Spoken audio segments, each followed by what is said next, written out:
بسم اللہ الرحمن الرحیم الحمد للہ رب العالمین والصلاة والسلام علی رسولہ الکریم اللہم صلی علی محمد وعلی آل محمد کما صلیت علی ابراہیم وعلی آل ابراہیم انکا حمید مجید اللہم بارک علی محمد وعلی آل محمد کما بارکت علی ابراہیم وعلی آل ابراہیم انکا حمید مجید۔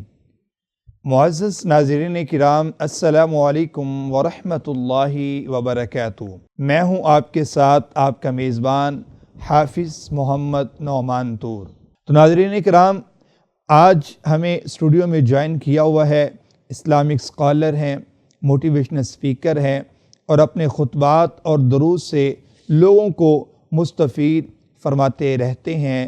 میرے ساتھ اسٹوڈیو میں موجود ہیں فضیلت الشیخ پروفیسر عبدالرؤف صاحب حفظہ اللہ تعالی۔ سر السلام علیکم ورحمۃ اللہ وبرکاتہ۔ وعلیکم السلام ورحمۃ اللہ وبرکاتہ۔ سر سب سے پہلے تو آپ کا شکریہ، آپ الحسان ٹی وی کی لائیو ٹرانسمیشن میں تشریف لائے۔ اللہ تعالیٰ آپ کو جزا خیر عطا فرمائے۔ ناظرین کرام، آج ہم جس موضوع پہ گفتگو کرنے والے ہیں وہ ہے خشوع اور خضوع کی اہمیت۔ اس کی فضیلت کیا ہے، اس کی اہمیت کیا ہے؟ خشوع خضوع کے بغیر انسان کی عبادات بے جان ہوتی ہیں۔ وہ ایسے ہی ہیں کہ جسم تو ہے لیکن جان نہیں ہے۔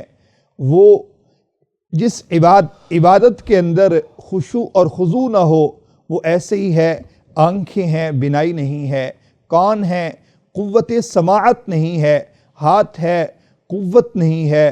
تو ناظرین کرام، اللہ تعالیٰ نے قرآن مجید میں فرمایا قد افلح المؤمنون الذین هم فی صلاتہم خاشعون، کہ وہ مومن کامیاب ہیں کہ جو اپنی نمازوں کے اندر خشوع خضوع اختیار کرنے والے ہیں، اپنی نمازوں کے اندر عاجزی اختیار کرنے والے ہیں، اللہ کے سامنے گڑ گڑا کے اللہ کے سامنے رکوع اور سجود کرنے والے ہیں۔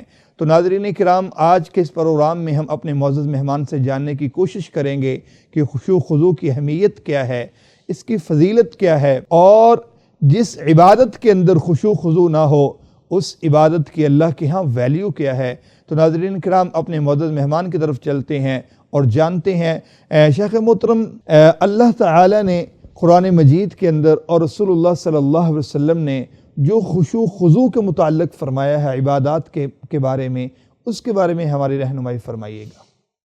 الحمدللہ رب العالمین والصلاة والسلام علی سید اشرف الانبیاء والمرسلین، اما بعد۔ سب سے پہلے تو میں احسان ٹی وی کی ٹیم کا شکریہ ادا کرتا ہوں کہ ان کی وساطت سے مجھے اپنے سامعین سے گفتگو کا موقع مل رہا ہے۔ آپ نے جس موضوع کی طرف اشارہ کیا جی، اور قرآن کریم کی آیت مبارکہ کی تلاوت بھی کی، قد افلح المؤمنون الذین هم فی صلاتہم خاشعون، یقیناً وہ مومن کامیاب ہو گئے جنہوں نے اپنی نمازوں کے اندر خشوع اختیار کیا۔ اللہ سبحان اللہ۔ خشوع و خضوع جو ہے اس کے بغیر ہر عبادت ہی کھوکھلی ہے۔ جی، اس کے اندر وہ جان نہیں رہتی، جیسے آپ نے وضاحت کے ساتھ بیان کر دیا کہ جو اس کے اندر ہونا چاہیے، یعنی اس کے اندر پرواز نہیں ہے، جیسے پرندے کے پر نہیں ہے اور اڑان نہیں بھر سکتا، سبحان اللہ۔ تو وہ زمین پہ ہی رہتا ہے۔ جی، تو جتنے پر زیادہ ہوتے ہیں پرندے کی اڑان بھی اتنی اونچی ہوتی ہے، اتنی زیادہ وہ پرواز کرتا ہے۔ اب خشوع جو ہے وہ کیوں ضروری ہے؟ اللہ تبارک و تعالیٰ اس کو کیوں ضروری قرار دے رہے ہیں؟ سورہ معاون کے اندر بھی اللہ رب العزت نے فرمایا کہ جو اپنی نمازوں سے غافل ہے، اور وہ غفلت بھی یہی ہے کہ انسان جب نماز پڑھ رہا ہے تو اس کی توجہ جو ہے وہ عبادت کی طرف ہے نہیں، جی، ادھر ادھر کی طرف توجہ ہے، اور کبھی کوئی سوچ آ رہی ہے، کبھی کوئی مسئلہ ہے، کبھی کوئی مسئلہ ہے۔ تو خشیت یہ ہے کہ دنیا و ما فیہا سے بے خبر ہو کے اللہ اس کی توجہ صرف اللہ رب اللہ العزت کی طرف ہو۔ بس، جیسے رسول اللہ صلی اللہ علیہ وسلم نے فرمایا الاحسان کے بارے میں کہ ان تعبد اللہ کأنک تراہ فإن لم تکن تراہ فإنہ یراک، کہ عبادت تیری جو ہے اس انداز سے ہو کہ جیسے تو اللہ کو دیکھ رہا ہے۔ اور اگر یہ نہیں انداز تو پھر دوسرا درجہ یہ ہے کہ اللہ تبارک و تعالیٰ تجھے دیکھ رہے، اب بالکل یکسو ہو کے توجہ پوری جو ہے دنیا سے بے خبر ہو کہ اللہ تبارک و تعالیٰ کی طرف جو ہے نا لگاؤ جی۔ اب اس کے نتیجے میں اللہ تبارک و تعالیٰ کیا انعام دیتے ہیں بندے کو؟ حدیث رسول ہے کہ رسول اللہ صلی اللہ علیہ وسلم نے فرمایا جو شخص آتا ہے وضو کرتا ہے اور پھر اچھے طریقے سے وضو کرتا ہے اور پھر 2 رکعتیں پڑھتا ہے اور اس کی جو ہے توجہ کہیں سائڈ پہ نہیں ہوتی، مسجد میں آتا ہے تو یہ تحیۃ المسجد کی 2 رکعتیں تو توجہ کہیں سائڈ پہ نہیں ہوتی جی، اس کے نتیجے میں غفر لہ ما تقدم من ذنبہ، اس کے پچھلے گناہ معاف کر دیے جاتے ہیں۔ اللہ سبحان اس کو اللہ تبارک تعالیٰ یہ اجر دیتا ہے۔ اب اگر بندہ آتا ہے نماز پڑھتا ہے تو اس کے اندر خشوع نہیں ہوتا، جی، وہ عاجزی نہیں ہوتی، وہ انکساری نہیں ہوتی، توجہ نہیں ہوتی، تو پھر نماز کی اہمیت کیا رہے گی؟ کیا اس کی عبادت جو ہے وہ قبول ہو جائے گی؟ یہ تو اللہ تبارک و تعالیٰ جانتے ہیں، البتہ اتنی بات ضرور ہے جی، کہ جیسے کسی چیز کے 100/100 نمبر مل جاتے ہیں، تو ایسی جو عبادت ہوگی وہ کبھی 50 نمبر کی ہے، کبھی 20 نمبر کی ہے، کبھی 30 نمبر کی ہے، اس لیول پہ پہنچتی نہیں ہے۔ اور یہ اکیلی نماز نہیں ہے، باقی عبادات کے اندر بھی ایسا ہی معاملہ ہے۔ جیسے ہم نے روزے کے بارے میں بات کی تھی پہلے بھی، کہ روزہ جو ہے اس کے بارے میں اللہ رب العزت کیوں فرماتے ہیں کہ الصوم لی وانا اجزی بھی، کہ روزہ میرے لیے ہے اور اس کا اجر میں ہی دوں گا۔ جی، وہ اخلاص کی بنیاد پہ ہے کہ انسان جو ہے اس میں یہ خشوع اختیار کر لیتا ہے کہ وہ کھاتا پیتا نہیں ہے۔ اور روزے کا خشوع کیا ہوتا ہے کہ انسان لغویات سے منہ موڑ لیتا ہے، ایسے اللہ کی نافرمانی کو چھوڑ دیتا ہے بالکل اور وہ کام کرتا ہے جو اس کی فرما برداری کے ہیں، بالکل حلال اس کے سامنے موجود ہوتا ہے اور وہ اس سے رک جاتا ہے، کوئی دیکھنے والا نہیں ہوتا، بند کمرے میں اکیلا بیٹھا ہوتا ہے، اس کے باوجود بھی وہ کھاتا پیتا نہیں ہے۔ بے شک، تو یہ ہے اس کا روزے کا خشوع۔ اور اسی طرح قربانی ہے، لن ینال اللہ لحومھا ولا دماؤھا ولکن ینالہ التقوی منکم، اس کے اندر بھی جو اس کا خشوع ہے وہ یہ ہے کہ بھئی اس کو دکھاوے کے طور پہ وہ نہیں پیش کر رہا۔ اللہ کو نہ تمہارے گوشت کی ضرورت ہے نہ خون کی ضرورت ہے، وہ اخلاص چاہیے اللہ کو۔ تو قربانی کا خشوع یہی ہے کہ انسان جو ہے وہ ایسے لوگوں کو دکھاتا نہ پھرے، بس جو کر رہا ہے وہ اللہ کی رضا کے لیے کر رہا ہے۔ تو اسی لیے جو عبادت باقی ہے تو اس میں جو ہے وہ شرک مخفی جو ہو جاتا ہے، شرک اصغر جو ہو جاتا ہے، ریاکاری، اس سے محفوظ ہونا۔ تو اس کا عبادت کا خشوع یہ بھی ہے کہ انسان ریاکاری سے بچے۔ شیخ صاحب میں اس کے ساتھ آپ کی بات کے ساتھ ایک بات بھی شامل کرنا چاہوں گا، جس سے آپ نے فرمایا کہ ریاکاری، اگر انسان کی عبادات کے اندر وہ نفلی عبادت ہو یا فرائض کے اندر ہو یا کوئی اور نیک عمل ہو، اگر اس کے اندر خشوع نہ ہو، عاجزی نہ ہو، خضوع نہ ہو، تو وہ ریاکاری کی طرف بھی بڑھتا ہے۔ اور جب انسان کے نیک اعمال ریاکاری کی طرف بڑھتے ہیں کہ وہ دکھلاوے کا سبب بنتے ہیں، تو وہ بڑے بڑے اعمال کرنے والا بھی کل قیامت کے روز جہنم میں چلا جائے گا، جیسے کہ حدیث پاک کے اندر ہے کہ رسول اللہ صلی اللہ علیہ وسلم نے فرمایا کہ قیامت کے دن ایک عالم دین کو بلایا جائے گا اور اسے گھسیٹ کر جہنم کے اندر ڈال دیا جائے گا، اور اللہ فرمائیں گے، وہ بندہ کہے گا کہ میں نے دنیا کے اندر بڑی دین کی خدمت کی، تو اللہ تعالیٰ فرمائیں گے کہ وہ جو تو نے دین کا کام کیا تھا اس کا مقصود تیرا یہ تھا، مقصد تیرا یہ تھا، پرپس تیرا یہ تھا کہ لوگ مجھے بڑا عالم کہیں، تو وہ خشوع اور خضوع نہ ہونے کی وجہ سے، عاجزی اختیار نہ کرنے کی وجہ سے اس نے اپنے نیک عمل کے اندر ریاکاری کو شامل کیا، جہنم میں داخل کر دیا گیا۔ ایسی حدیث کے اندر الفاظ موجود ہیں کہ ایک شہید کو کہ اس کے عمل کے اندر بھی عاجزی نہیں تھی، خالصتاً اس نے اللہ کے لیے نہیں کیا، تو اس نے وہ عمل جو جہاد کیا تھا دکھلاوے کے لیے، اور وہ اس کا دکھلاوا، اس کا ریاکاری جہنم میں جانے کا سبب بن گیا۔ تو شیخ محترم، کیا انسان اگر نماز ادا کر رہا ہے اور نماز کے اندر اسے خیالات آتے ہیں، تو کیا وہ خیالات اس کی خشوع خضوع کو جس انداز کے ساتھ اسے نماز ادا کرنی چاہیے خشوع خضوع کے ساتھ، تو کیا اس کی نماز کے اجر کے اندر کوئی کمی پیشی ہوگی؟ ہاں، اس کے بارے میں نے بیان کیا ہے کہ پہلے اگر اس طرح کے خیالات آتے ہیں پہلے تو اس کا علاج کرنا چاہیے، جو جی رسول اللہ صلی اللہ علیہ وسلم نے فرمایا ہے کہ اگر وہ اس طرح کے خیالات آتے ہیں، شیطان وسوسات ڈالتا ہے، تو پھر نماز کے اندر ہی بائیں طرف جو ہے انسان جو ہے وہ اعوذ باللہ پڑھے اور وہ تھوڑا سا تھوک دے تو وہ اس سے شیطان جو ہے وہ رفع دفع ہو جاتا جی ہے، دور چلا جاتا ہے۔ اگر اس کے باوجود بھی وہ تنگ کرتا رہتا ہے تو ظاہر ہے امید ہے ایک دفعہ کرنے سے وہ نہیں آئے گا۔ البتہ اگلی بات یہ ہے کہ انسان کے اندر خیالات آنا، اس کے دماغ کے اندر، یہ ایک فطری چیز ہے، آ بھی جاتے ہیں۔ باقی جو اس کا پہلا درجہ یہ ہے کہ خشیت الہی جو ہے وہ تو ایک اعلیٰ ترین مقام ہے۔ انسان جو ہے جب اللہ کے لیے کھڑا ہوتا ہے تو اللہ تبارک تعالیٰ اس کا مددگار ہوتا ہے، تو عبادت کے اندر جب وہ اس لیول پہ پہنچتا ہے تو ان چیزوں سے محفوظ ہو جاتا ہے۔ اب اگر کہیں آ بھی جاتے ہیں تو اللہ تبارک تعالیٰ معاف کرنے والا ہے، البتہ اگر وہ کثرت سے انسان کی خود اپنی توجہ اس طرف ہو جاتی ہے اور وہ خود ہی سوچنا شروع کر دیتا ہے تو پھر عبادت کے اندر جو مقام ہوتا ہے نا، اس کی عبادت کی قبولیت کا وہ درجہ نیچے چلا جاتا ہے۔ جیسے میں نے کہا کہ 100 میں سے 100 نمبر نہیں ملتے، جیسے کہ اس کی جو خشیت کے مطابق کبھی تو وہ 50 ہیں، 30 ہیں، 20 ہیں، 70، 80 اسی طرح کر کے وہ ملتے ہیں، پورے نمبر نہیں ملتے، تو یہ اس کا معاملہ ہوتا ہے۔ ناظرین کرام، ہمارے ساتھ اسٹوڈیو میں موجود ہیں فضیلت الشیخ پروفیسر عبدالرؤف صاحب حافظہ اللہ تعالی۔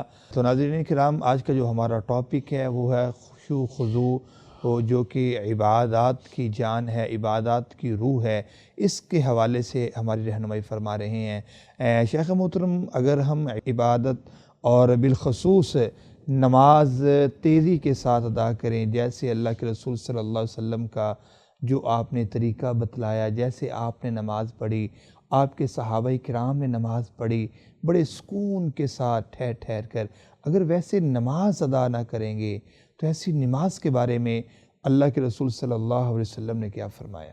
جی بالکل، نبی اکرم صلی اللہ علیہ وسلم کے سامنے ایک صحابی رسول نے آ کے نماز ادا کی تو آپ صلی اللہ علیہ وسلم سے فرمایا ارجی فصلی فإنک لم تصلی، تو لوٹ جا، دوبارہ رجوع کر، جی اور تیری نماز نہیں ہوئی، تم نے گویا کہ نماز پڑھی نہیں۔ جی وہ پھر گیا، وضو اس نے کیا اور پھر اس نے شروع کر دی، پھر آپ نے فرمایا ارجی فصلی فإنک لم تصلی، پھر اس نے پڑھی، پھر آپ نے فرمایا، پھر اس نے کہا کہ اللہ کے رسول آپ مجھے بتائیے میں کیسے نماز پڑھوں۔ جی پھر نبی اکرم صلی اللہ علیہ وسلم نے اسے جو بتایا، آرام سکون کے ساتھ قیام کرنا، آرام سکون کے ساتھ جو ہے نا وہ رکوع کرنا، حتیٰ تطمئن جالساً حتیٰ تطمئن قائماً، اس حتیٰ تطمئن راکعاً، وہ ساری چیزیں جو تھیں کہ رکوع بھی اطمینان سے، قیام بھی اطمینان سے، اور سجدہ بھی اطمینان سے۔ سبحان اب ہم دیکھتے ہیں کہ بسا اوقات لوگوں میں کئی چیزیں ہمارے سامنے آتی مساجد کے اندر کہ ایک بندہ جب نماز کے لیے آتا ہے اور وہ اتنی سپیڈ کے ساتھ پڑھ رہا ہوتا ہے کہ وہ ہم سوچتے ہیں کہ ابھی اتنی جلدی اس نے سورۃ فاتحہ کیسے مکمل کر لی، جی اور جو اتنی جلدی وہ رکوع سے اٹھا ہے اور اس نے وہ جو تسبیحات ہیں وہ کیسے کر لیں، اور ابھی وہ رکوع سے اٹھ کے سیدھا کھڑا بھی نہیں ہوتا، آدھا کھڑا ہوتا ہے اور سجدے میں چلا جاتا ہے۔ تو یہ جو ہے وہ ٹھونگے مارنا، اور جیسے وہ کوے کی مثال دی گئی ہے کہ ٹھونگے مار مار کے، تو اس طرح کی عبادت فإنک لم تصلی، وہ اللہ تبارک تعالیٰ اس کو قبول نہیں فرمائیں گے۔ نبی اکرم صلی اللہ علیہ وسلم نے ارشاد فرما دیا خشیت الہی سے تو بالکل خالی ہے، جی اس سے تو ابھی یہ بھی نہیں پتہ چل رہا کہ وہ پڑھ کیا رہا ہے۔ تو سکون کے ساتھ، اطمینان کے ساتھ جو ہے نماز جو ہے اسی کے اندر خشیت ہوگی۔ اور اگر کسی نے اس کو ججمنٹ کرنا ہے کہ میں خشیت الہی کے مطابق کر رہا ہوں اپنا عمل کے نہیں، تو وہ دیکھ سکتا ہے کہ میں جو تسبیحات ہیں وہ پوری میں نے پڑھی ہیں، جو میں نے نماز کے اندر پڑھا تھا وہ اطمینان کے ساتھ پڑھ لیا ہے، اور رک رک کر ٹھہر ٹھہر کر سورۃ فاتحہ کا معاملہ بھی۔ اب کئی دفعہ ایسا ہوتا ہے کہ بعض قراء کرام ایسے کرتے ہیں کہ وہ ایک آیت بھی شروع کی سورۃ الحمدللہ رب العالمین، تو ایک ہی سانس کے اندر سورۃ فاتحہ پوری پڑھ دی، تو یہ خشیت کے منافی ہے۔ جی وہ الحمدللہ رب العالمین پڑھے گا، پھر سکوت کرے گا، پھر اللہ تبارک تعالیٰ اس کو جواب دیتے ہیں کہ میرے بندے نے میری تعریف کی ہے، میری بزرگی بیان کی ہے۔ وہ سارے لمحات آئیں گے آہستہ آہستہ سکون کے ایک ایک آیت کے ساتھ۔ جی تو اگر وہ ساری وہ ایک سانس میں پڑھ دیتا ہے، یہ ابھی تک ہمیں نہیں سمجھ آئی کہ آخر کیا وجہ بنی ہے، کہ اس کو کیا مجبوری ہے کہ وہ ایک سانس کے اندر ہی سورۃ فاتحہ سپیڈ کے ساتھ پڑھ رہا ہے۔ اور اسی طرح تراویح کے اندر، نماز تراویح جو قیام اللیل ہے، اس کے اندر بھی جو ہے اس حافظ کو ہم لوگ زیادہ پسند کرتے ہیں، عوام الناس، جی وہ جو بڑی سپیڈ ہے جی اس کی، وہ تو تیرتا جاتا، تیرتا تو نہیں ہے بالکل، اس نے تو وہ ایسے سپیڈ کے ساتھ قرآن پڑھا، قرآن کا وہ حسن ہی خراب کر کے رکھ دیا۔ تو اللہ تبارک تعالیٰ نے ورتل القرآن ترتیلا، ورتلناہ ترتیلا، ایک جو ورتلناہ ترتیلا، ہم نے اس کو ترتیل کے ساتھ نازل کیا ہے۔ سبحان اللہ۔ اور دوسری بات ہمیں کہ ورتل القرآن ترتیلا، تم بھی قرآن کو ترتیل کے ساتھ ہی پڑھو۔ اب ترتیل کیا ہے؟ حضرت علی رضی اللہ عنہ سے سوال کیا گیا، ما ہوا ترتیل؟ انہوں نے ارشاد فرمایا، ہوا تجوید الحروف و معرفت الوقوف، کہ تمہیں یہ پہچان حاصل ہو کہ حرف نے کیسے ادا ہونا ہے، کہاں سے ادا ہونا ہے۔ تجوید کا معنی یہی ہوتا ہے، جی اپنی صفات کے ساتھ اس کو خوبصورت کر کے پڑھنا ہے، اور تمہیں وقف کے بارے میں بھی علم ہو کہ میں نے کہاں جا کے رکنا ہے اور کہاں نہیں رکنا۔ یہ ہے ترتیل۔ جی اور اگر پڑھنے والے کو پتہ ہی کوئی نہیں ہے، ٹھیک ہے آواز خوبصورت نہیں، لیکن اللہ تبارک تعالیٰ نے، نبی صلی اللہ علیہ وسلم نے فرمایا نا، زین القرآن باصواتکم، تو اسی طرح قرآن کو اپنی آواز کے ساتھ زینت دو، حسن القرآن باصواتکم فإن الصوت الحسن یزید القرآن حسنا، قرآن کو خوبصورت کر کے پڑھو، اور قرآن کو خوبصورت پڑھیں گے اچھی آواز کے ساتھ، اس کے حسن میں اضافہ کرتا ہے۔ ایک بندے کی آواز نہیں اچھی، مطلب خوبصورت آواز نہیں، تو وہ ایک الگ بات ہے، لیکن وہ اپنی طرف سے کوشش پوری کرے گا، اللہ اس کو ڈبل اجر دے دیں گے۔ جی لیکن یہ نہیں کہ بگاڑ کے پڑھے۔ اب لوگ دوڑ لگی ہوتی ہے کہ تراویح کے اندر جی دوڑ ہے، جب ہم نے اتنی جلدی میں قرآن جو وہ تراویح ختم کر لی ہیں، تو وہ خشیت الہی نہیں ہے، اس کا خضوع نہیں ہے۔ اسی طرح جب قرآن کریم کی تلاوت بیٹھے لوگ کر رہے ہوتے ہیں تو اس کے فخر کے ساتھ، جی میں تو روز اعتکاف بیٹھا تو میں روز قرآن پڑھ لیتا ہوں، تو حدیث سے نبی صلی اللہ علیہ وسلم کی کہ وہ 3 دن سے پہلے قرآن کریم کو ختم نہیں کرنا چاہیے۔ تو حقیقی معنی جو ہے کہ 3 دن سے پہلے واقعی نہیں ختم کرنا چاہیے۔ اللہ کے بعض لوگوں کی مثالیں ہیں کہ وہ ختم کرتے تھے، لیکن وہ ختم کرتے تو یوں ہی ہے کہ وہ سارے باقی امور ختم کر کے صرف قرآن کریم پہ بیٹھے ہوتے تھے اور آرام سکون کے ساتھ پڑھ رہے ہوتے تھے۔ اب وہ سپیڈ بنی ہوئی ہے کہ جی بس، اب اس سپیڈ کے ساتھ کیا ہوگا؟ رب قارئ للقرآن والقرآن یلعنہ، بہت سے قرآن پڑھنے والے ایسے ہیں کہ قرآن ان کے اوپر لعنت کرے گا۔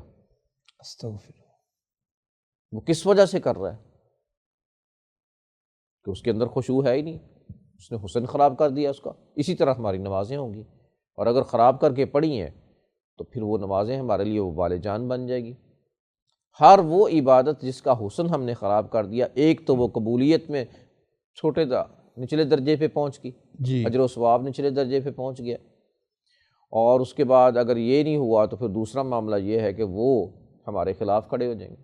اب روزے کے بارے میں، رمضان المبارک کا مہینہ چل رہا ہے نا، تو یہی ہے نا کہ اگر تو خشوع اس کا پورا ہے تو پھر، اور قرآن کا بھی جیسے نبی اکرم صلی اللہ علیہ وسلم فرمایا الصیام والقرآن یشفعان لصاحبہ، بڑی زبردست رسول اللہ صلی اللہ علیہ وسلم کا فرمان ہے کہ جب میدان حشر میں یوم یفر المرء من اخیہ و امہ و ابیہ و صاحبتہ و بنیہ، جب بیوی بچے بہن بھائی سارے ساتھ چھوڑ جاتے ہیں، کوئی بھی کام نہیں آتا، بندہ بھی ان سے جان چھڑا رہا ہوتا ہے، وہ اس سے جان چھڑا رہے ہوتے ہیں، کوئی ایک نیکی دینے کے لیے تیار نہیں ہے۔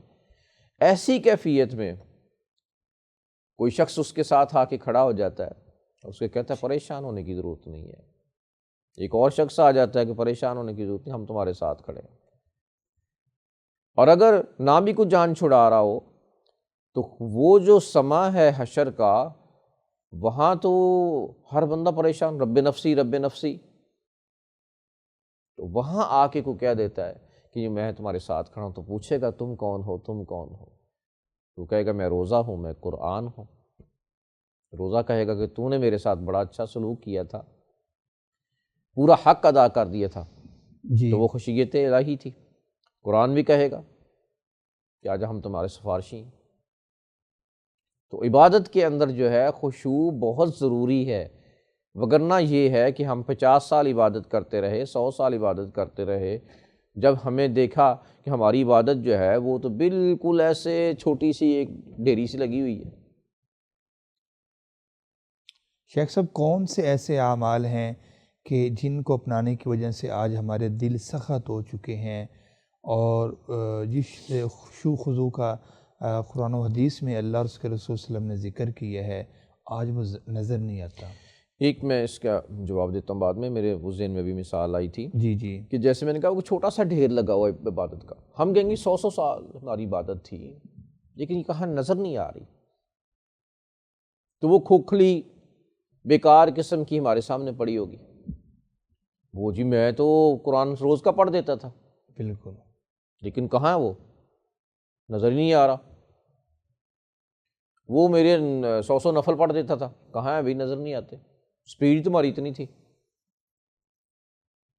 اب دیکھیے ایک خاتون کے بارے میں کہ جب رسول اللہ صلی اللہ علیہ وآلہ وسلم نے تبوک کے لیے سامان جو ہے صحابہ کرام سے کہا کہ اکٹھا کریں، جی جس کی وسعت تھی سامان لے آئے، اور اس میں سار قربانیاں دی ہیں صحابہ کرام نے بڑی، حضرت عمر رضی اللہ اپنا سامان گھر کا آدھا لے کے آئے، حضرت ابو بکر صدیق سارا سامان لے کے آ گئے۔ جی وہاں ایک بوڑھی خاتون آتی ہیں اور وہ ایک کھجور لے کر آتی ہیں۔ اللہ اکبر۔ اب کھجور لا کے وہ ڈھیر کے اوپر رکھ دیتی ہیں، رسول اللہ صلی اللہ علیہ وسلم اس کو فرماتے ہیں کہ اللہ اس کی آبیاری کریں گے، اللہ اس کو بڑھائیں گے، اور تم دیکھو گی قرب قیامت کے دن، جی قیامت کے دن دیکھو گی میدان حشر میں کہ اللہ رب العزت اس کو احد پہاڑ کے برابر کر دیں گے۔ نیکی ہے یہ جس میں اخلاص ہوتا ہے کہ وہ ایک چھوٹی سی کھجور بڑی جی اور بن گئی پہاڑ، بندہ کہے گا کہ میں نے تو اتنی بڑی بڑی نیکیاں کی ہی نہیں ہیں، اسے بتایا جائے گا کہ تیری نیکی قبول ہوئی، اس کے اندر اخلاص بھی تھا، اس کے اندر خشیت بھی تھی، خشوع و خضوع بھی تھا، یہ دیکھو کتنی بڑی ہو گئی۔ اور ایک وہ شخص ہے کہ جو ان ساری چیزوں سے خالی عبادت کرتا ہے، وہ بڑی بڑی باتیں سمجھتا تھا کہ میرے پہاڑ ہوں گے، شاید میں نے یہ کیا وہ کیا، اور وہ ایک چھوٹا سا ڈھیر بن کے کھڑا جس کا کوئی وزن ہی نہیں، تولا جائے گا وزن ہی کوئی نہیں عبادت کا۔ پھر کس وجہ سے عبادت کا وزن جو ہے نامہ اعمال میں بننا ہے اخلاص اور خشوع سے، ان دونوں چیزوں سے آ رہی ہم نے وہ اب دیکھیں یہ میں اس کی دنیا کی مثال دے دیتا ہوں یہاں پہ دیکھیں۔ جی جی ایک ملک کی کرنسی ہے، وہ دوسرے ملک کی ایک نوٹ کے برابر 500 پہ بنتا ہے، ویلیو تو سمجھ آ جاتی ہے نا۔ ویلیو بالکل تو ویلیو ڈاؤن جو ہوتی ہے، ایک بندہ کہتا ہے جی میرے اپنا نوٹ لے کے چلتا ہے تو دوسرے ملک میں جا کے اتنی ڈھیروں ساری چیزیں خرید لیتا ہے، بالکل، اور ایک شخص جو ہے اپنے اتنے سارے پیسے لے کر آتا ہے، اس ملک میں جاتا ہے تو اتنے سارے اس کو ڈالر دے دیے جاتے ہیں، وہ اپنی خریداری بھی نہیں کر سکتا۔ تو یہی عبادت کا معاملہ ہے کہ وہ اس کی ویلیو اتنی چھوٹی ہو جائے گی، چاہے ہم اس کو کتنی مقدار میں لے کر آئے ہیں، اللہ رب العزت کے یہاں تو تھوڑی ہو جائے گی، لیکن اگر اخلاص ہے تو وہ تھوڑی بھی بہت زیادہ بن جائے گی، پہاڑوں کی شکل اختیار کر جائے گی۔ دیکھیں ہم سب جو کر رہے ہیں، ہمارے لیے یہ ضروری ہے کہ اس میں اخلاص پیدا کریں، جی اور اس میں عبادت کے اندر خشیت الہی بھی ہونی چاہیے کہ اللہ اس کو قبول کر لے۔ دعا جو ہوتی ہے نا، الدعاء هو العبادہ، الدعاء مخ العبادہ، دعا عبادت بھی ہے، دعا عبادت کا مغز بھی ہے۔ جی وہ کیوں عبادت کا مغز ہے؟ جب بندہ التجا کرتا ہے نا، اپنی بے بسی پیش کرتا ہے اللہ کے سامنے، گڑ گڑا رہا ہوتا ہے، وہ پوری توجہ کے ساتھ لگا ہوا ہے، اسے پریشانی ہے نا، وہ پوری توجہ کے ساتھ کہ یا اللہ میں مقروض ہوں، میرے اللہ میں پریشان ہوں، یا اللہ مجھے شفا دے دے۔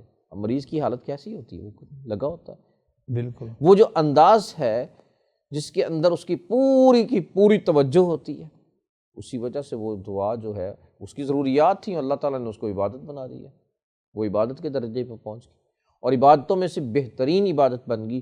کس وجہ سے؟ کہ اس کے اندر انسان کی توجہ جو تھی وہ بڑی زیادہ تھی۔ اللہ تعالیٰ کے ساتھ جو تعلق باللہ ہے نا، جب تک وہ عبادت کے اندر نہیں آتا وہ عبادت اس لیول پہ نہیں پہنچتی۔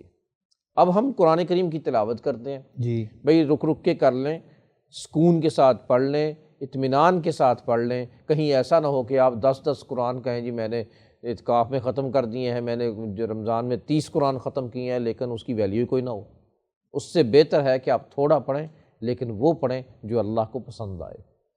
اسی طرح بعض لوگ کہتے ہیں 100 نفل پڑھ رہے ہیں ہم ساری رات، تو نبی صلی اللہ علیہ وسلم نے 100 نفل تو نہیں پڑھے، صحابہ کرام نے، آپ نے، رسول اللہ صلی اللہ علیہ وسلم کی وہ رات کی نماز جو حضرت عائشہ رضی اللہ تعالیٰ عنہ بیان فرماتی ہیں، رمضان ہے یا غیر رمضان 11 رکعت پڑھی۔ اسی طرح رسول اللہ صلی اللہ علیہ وسلم کے غالباً وہ جو 4 کے لگ بھگ غالباً عمرے ہیں جو آپ صلی اللہ علیہ وسلم نے اپنی حیات مبارکہ میں کیے، اور جو اب ہمارے کتنے لوگ ہیں وہ اس کی ویلیو دیکھیں نا گر جاتی ہے، بالکل 5 6 عمرے کر کے ہیں جی میں نے 7 عمرے کی ہیں جی، لیکن کیفیت نہیں چینج ہوتی۔ آخر کیوں نہیں بدل رہا انسان؟ اگر نماز پڑھنے کے بعد یہاں سے ہم اندازہ لگا سکتے ہیں کہ ہمارے اندر خشیت ہے کہ نہیں ہے۔ اگر میں 5 وقت کا نمازی ہوں اور میں پھر بھی جھوٹ بولتا ہوں، میں پھر بھی دودھ میں پانی ملاتا ہوں، میں ملاوٹ کر رہا ہوں، میں لوگوں کے ساتھ حسن سلوک نہیں کرتا، ہمسائے سارے مجھ سے تنگ ہیں، پریشان ہیں، رشتہ داروں سے ملتا نہیں، تو پھر اس کا مطلب میری عبادت کے اندر خشوع نہیں ہے۔ میری عبادت جو ہے اس کے اندر وہ چیز ہی نہیں پیدا ہوئی جس نے مجھے اچھا انسان بنانا تھا، بالکل میں نے پھر کھوکھلی عبادت کی ہے۔ اگر وہ اس لیول کی عبادت ہوتی تو آٹومیٹیکلی میرا جو ہے دماغ وہ چینج ہو جاتا، میرا طبیعت جو ہے نا بدل جاتی، اور میں حرام سے بچ کے حلال اختیار کرتا۔ میری عبادت کے اندر خشوع نہیں ہے۔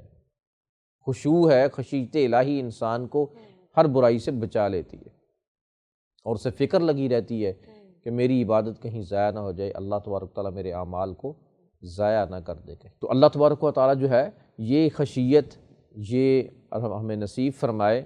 دعا کے اندر، قرآن کی تلاوت کے اندر، روزے کے اندر، تمام طرح کی عبادات، بالکل پھر لذت جو حاصل ہوتی ہے نا وہ کیا؟ اب دیکھیں صحابہ کرام جب اس مقام پہ پہنچے ہیں تو ان کی مثالیں ہیں کہ جب وہ رات کو مصلی پہ کھڑے ہو جاتے تو ایسے جیسے کوئی کھجور کا درخت کھڑا ہوا ہے۔ جب رسول اللہ صلی اللہ علیہ وسلم خطبہ دے رہے ہوتے اور وہ ایسے توجہ سے سنتے کہ اگر پرندہ ان کے اوپر آ کے بیٹھ جائے اور وہ پرندے کو پتہ ہی نہیں چلے، وہ اپنے سر نہیں ہلاتے، ایسی ساکت جگہ پہ آ کے پرندہ بیٹھ گیا، توجہ پوری تھی۔ اب یہ جو اعتراض آتا ہے یہ حدیث رسول صحابہ کرام سے، وہ جیسے حضرت ابو ہریرہ رضی اللہ عنہ سے اور حضرت عائشہ رضی اللہ تعالیٰ عنہ سے اتنی روایات، اور پھر دیگر صحابہ کرام سے بھی بہت زیادہ توجہ سے جب بات سنتے ہیں تو وہ دماغ کے اندر جو ہے نا محفوظ ہو جاتی ہے۔ اب یہ ساری چیزیں اسی طرح وہ جب دعا کرتے اللہ تبارک و تعالیٰ سے، اللہ ان کی دعائیں قبول فرما لیتا، اور یقین ہوتا، یہ بھی بات ہے کہ کامل یقین تھا کہ یہ معاملہ ایسے ہوگا، تو اللہ تبارک و تعالیٰ کرتے تھے۔ وہ صحابی رسول کا معاملہ ہے کہ جب وہ ویرانے میں جا کے بات ہو گئے تھے اور بیمار، جب موت کا وقت آیا تو ان کی بیوی بڑی پریشان تھی کہ میں کیا کروں گی، اب مجھے سمجھ نہیں آتی، آپ دنیا سے رخصت ہو گئے تو یہ قبر کھودنی ہے، جنازہ ہے، یہ غسل ہے، کفن دینا ہے، یہ سارے معاملات کیسے ہوں گے، میں اکیلی عورت۔ انہوں نے کہا کہ پریشان ہونے کی ضرورت ہی نہیں ہے۔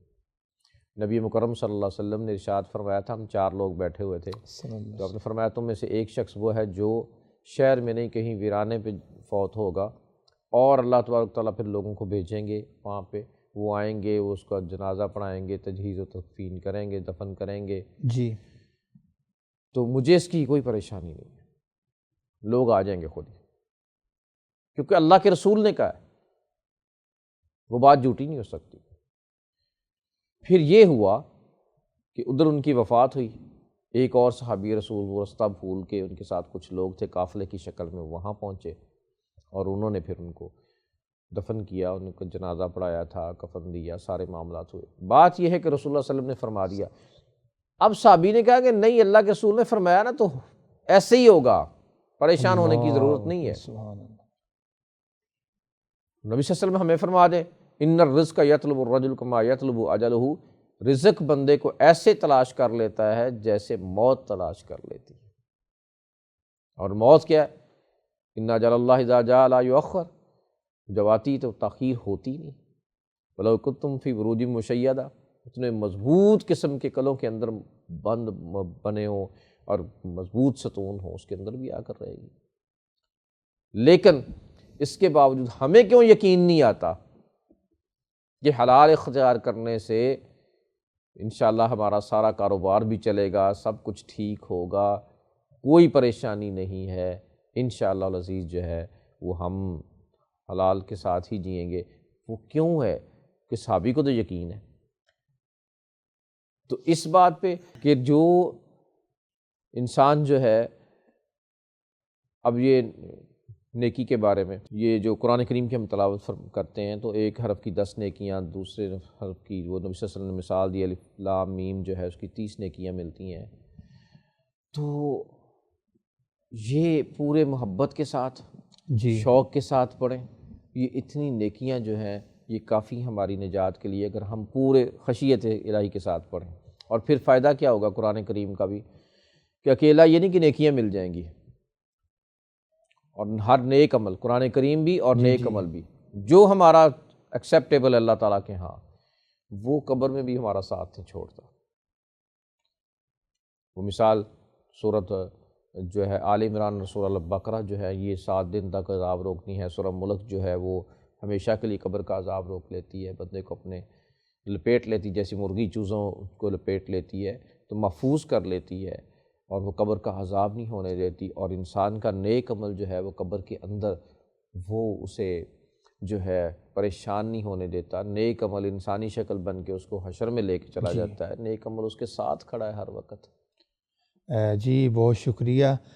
ناظرین کرام، آج ہمیں اسٹوڈیو میں جوائن کیا ہوا ہے فضیلت الشیخ پروفیسر عبدالرؤف صاحب حافظہ اللہ تعالی۔ ناظرین کرام، آج ہم جس موضوع پہ گفتگو کر رہے تھے وہ ہے خشوع خضوع۔